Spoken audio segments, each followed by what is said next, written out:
오늘은 우리 보응하시는 하나님이라는 제목으로 로마서 2장 6절에서 11절 말씀을 함께 보도록 하겠습니다. 자, 하나님께서 각 사람에게 그 행한 대로 보응하시되 라고 기록이 되어 있어요.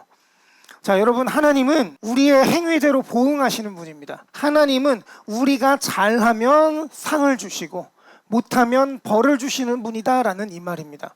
그런데 지금 제가 한 말이 뭔가 이상하지 않습니까? 저는 하나님께서 만약에 우리가 의를 행한 대로 상을 주시고 우리가 불의를 행한 대로 벌을 주시면 우리 절대로 하나님 앞에 의롭다 칭함을 받을 수 없다라고 말하는 사람입니다. 자, 여기에는 한 가지 함정이 있습니다. 성경 전체를 봤을 때 하나님은 복을 주시는 분 그리고 벌을 주시는 분이 맞아요. 왜냐하면 하나님의 심판, 보응 그 자체가 그 자체만으로 의롭기 때문에 그렇습니다. 인간은 판결이 의로움에 가까울 수는 있지만 그게 완전합니까? 아니면 불완전합니까? 불완전하다는 이야기예요. 그러나 하나님의 심판은 그 자체만으로 완전합니다. 왜냐하면 하나님 자신이 완전하신 분이기 때문에 그분의 심판은 의로운 거예요. 여러분, 오직 하나님만 의로운 줄 믿으시기 바랍니다. 자, 그러면 하나님이 여기에서 이미 오류가 좀 있는 것 같아요. 말이 안 돼요. 불편해요. 왜? 우리가 잘하면, 우리가 선을 행하면 우리에게 상을 주시고 우리가 불의를 행하면 우리에게 벌을 주신다, 우리를 심판하신다라는 자체가 굉장히 어렵단 말이에요.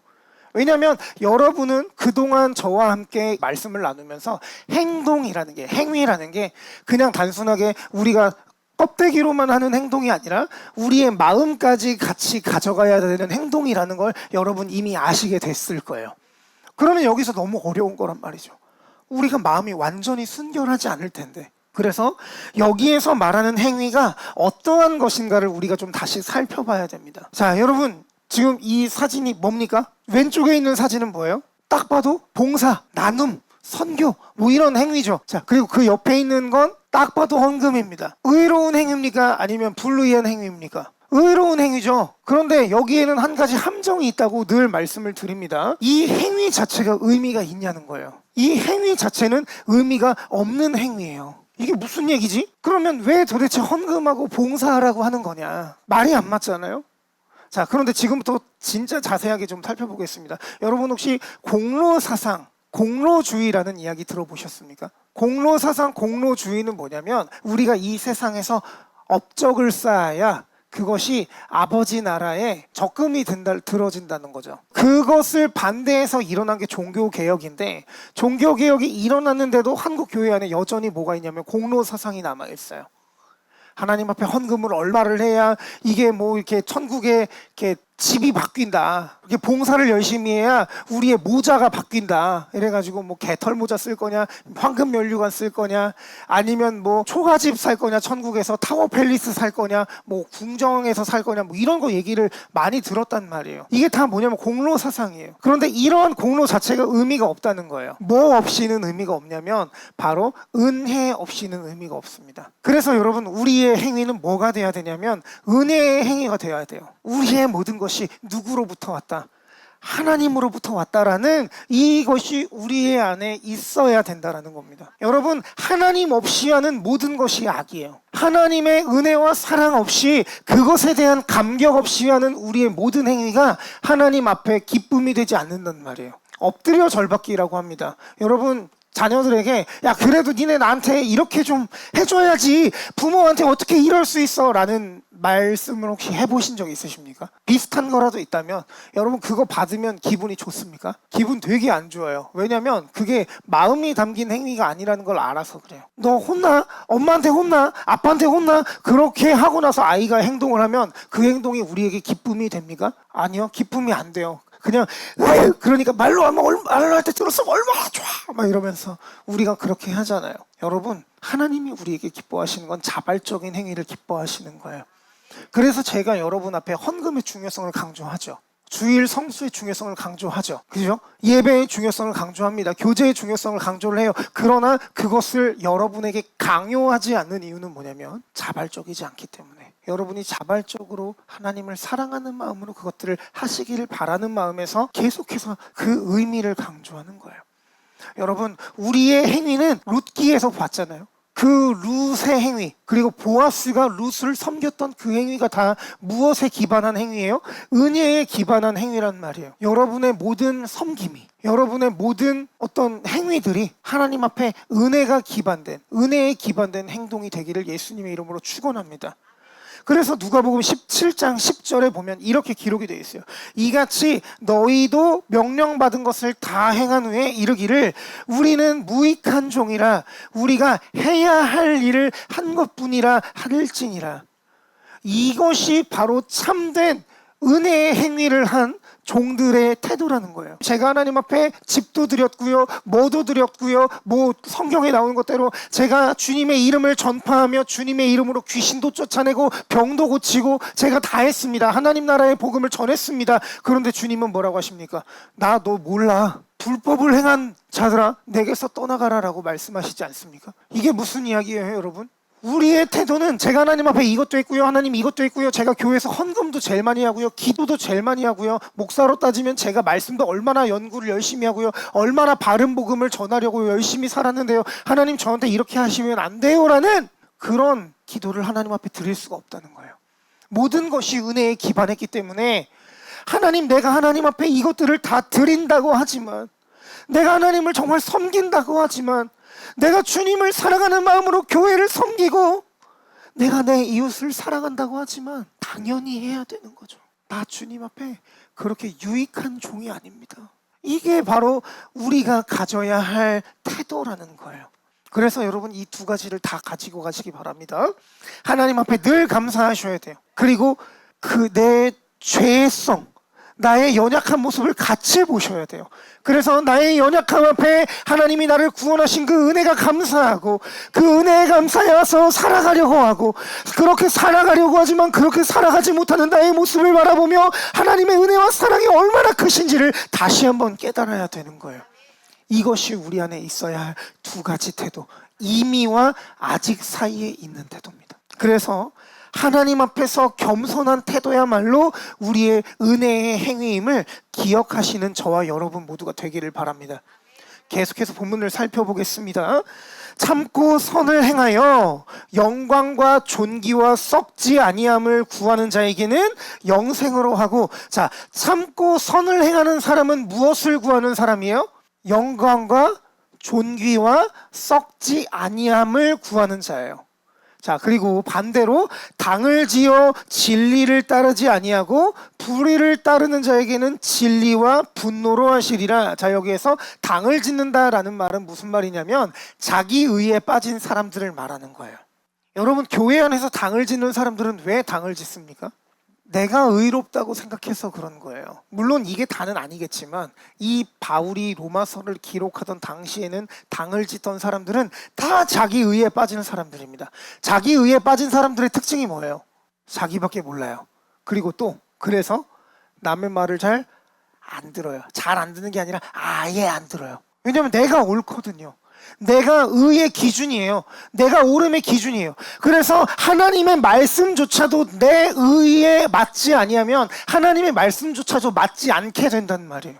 그래서 자기들끼리 옳다고 생각하는 사람들끼리 당을 지어요. 그 사람들끼리 싸워서 그 싸움이 끝나면 어떻게 됩니까? 또 자기들끼리 당을 나눠요. 또 그 싸움이 끝나면 어떻게 됩니까? 그 사이에서 또 당을 나누게 되는 거예요. 여러분의 의는 누구에게 있습니까? 여러분의 의의 기준은 누구예요? 하나님이십니까?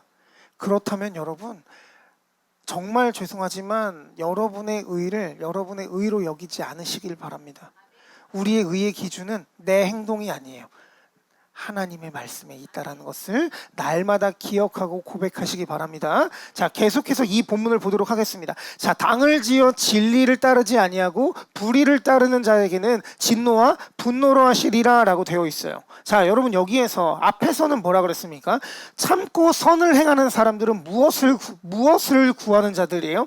영광과 존귀와 썩지 아니함을 구하는 자들이에요. 그런데 당을 짓는 자들은 어떠한 자들입니까? 진리를 따르지 않고 불의를 따르는 자들이에요. 내 의를 따르는 자들이 불의하다 이 말이에요. 자, 그런데 교회에서 당을 짓는 사람들은 어떤 사람들이냐? 이런 사람들이에요. 어떤 사람들은 세상의 가치를 따라서 예수를 따른다는 말이에요. 예수를 따르는 이유가 뭐예요? 내가 이 땅에서 잘 되고 싶은 거예요. 제자들이 예수님을 따랐던 이유가 뭡니까? 한 자리 해보고 싶은 거 아니에요? 이스라엘 백성들이 예수님을 따랐던 이유가 뭡니까? 예수님에게 복음이 있어서요? 아니에요. 그들이 먹고 배부른 까닭입니다. 여러분, 예수님을 따르는 것조차도 자신의 이해관계가 맞아야 따른다라는 이야기예요. 여기에 따라서 당을 지어요. 정말 죄송한 말씀이지만 여러분, 교회가 그냥 우리의 유익을 탐하는 집단이 돼서는 안 돼요. 교회는 어떤 집단이어야 되느냐? 영광과 존귀와 썩지 아니함을 함께 추구하며 살아가는 집단이어야 합니다. 그런 공동체여야 해요. 여러분은 무엇을 추구하면서 살아가십니까? 영광과 존귀와 썩지 아니할 것을 추구하는 저와 여러분 모두가 되기를 바랍니다. 로마 성도들이 굶어 죽을 걸 몰랐겠습니까? 그들이 왜 굶어 죽을 걸 알면서도 길드에서 로마 황제가 나의 주인이다라는 말을 못했겠어요? 그냥 인사라도 할 수 있는 거잖아요. 왜 그것을 하지 않았겠습니까? 이들에게는 영광과 존귀와 썩지 아니함이라고 하는 자신들이 추구해야 할 분명한 실상이 있었던 거예요. 그것이 그냥 추상적으로 내가 죽으면 천국 가겠지가 아니라 이것이 내 삶의 전체를 통틀어서 추구해야 할 분명한 가치라는 실상이라는 걸 이들이 알고 있었다라는 겁니다. 여러분, 우리의 신앙은 추상적인 게 아닙니다. 우리의 믿음이라고 하는 것은 어떤 보이지 않는 것이 아니에요. 우리의 믿음이라는 것은 분명한 그 실체가 있는 실상입니다.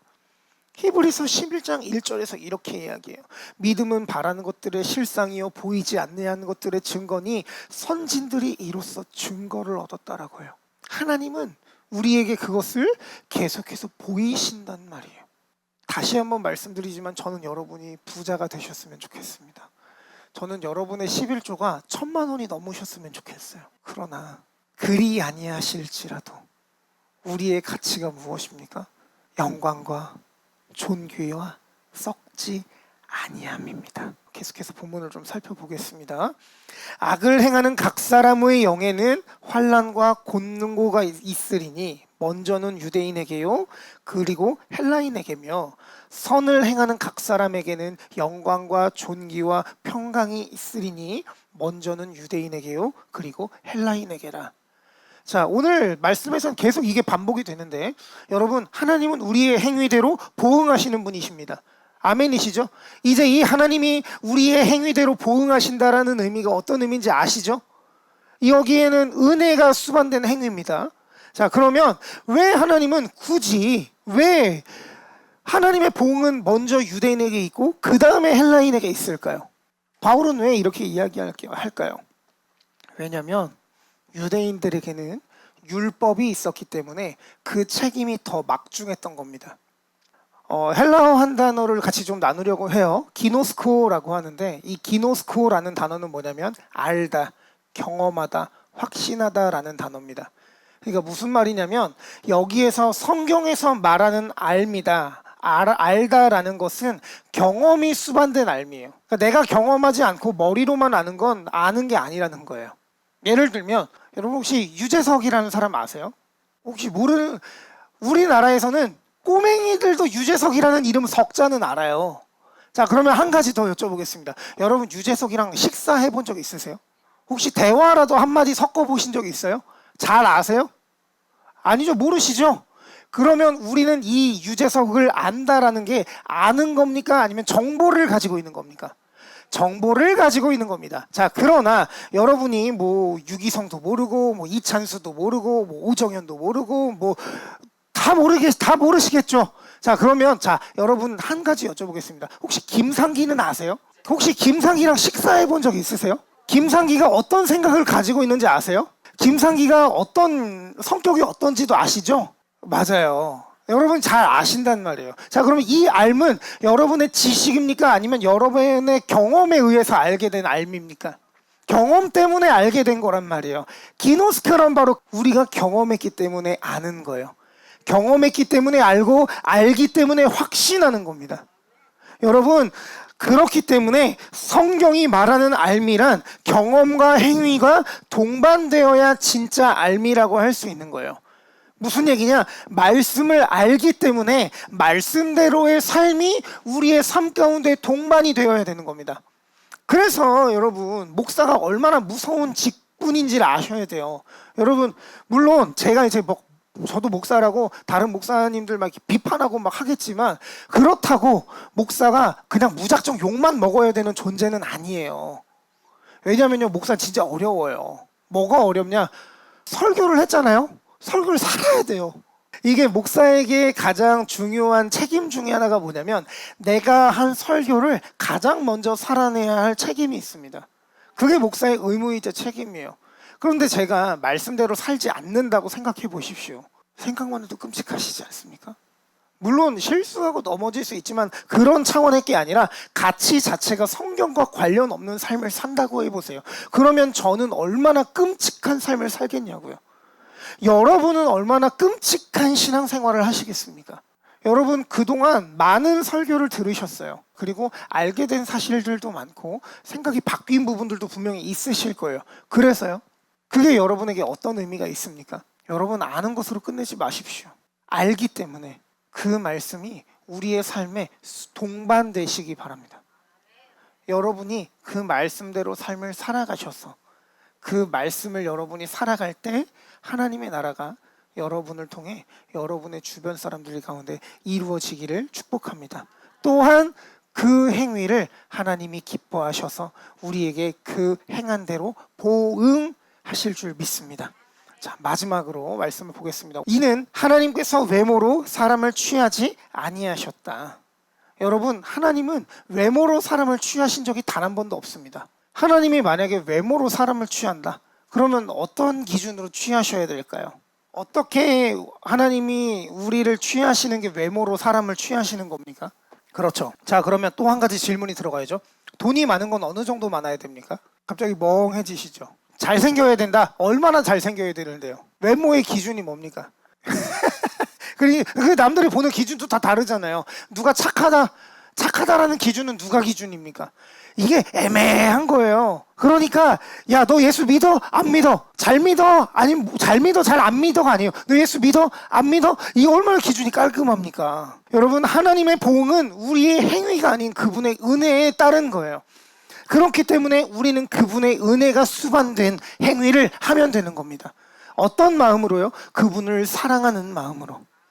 때문에 우리를 구원하신 하나님의 은혜에 감사하며 살아가는 저와 여러분 모두가 되기를 바랍니다. 말씀을 마치겠습니다. 여러분, 하나님은 우리의 행위를 따라 보응하시는 분입니다.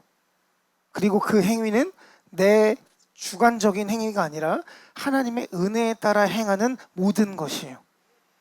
여러분, 하나님을 사랑하십니까? 여러분이 하나님의 은혜 없이는 살아갈 수 없는 존재라는 것을 인정하십니까? 그렇다면 그 은혜 없이는 살아갈 수 없는 나를 돌아보고 그 은혜에 감사하며 그 구원의 은혜에 합당한 삶을 살아가는 것이 오늘 2025년을 살아가는 우리에게 주어진 의무이자 은혜일 것입니다. 기도하겠습니다.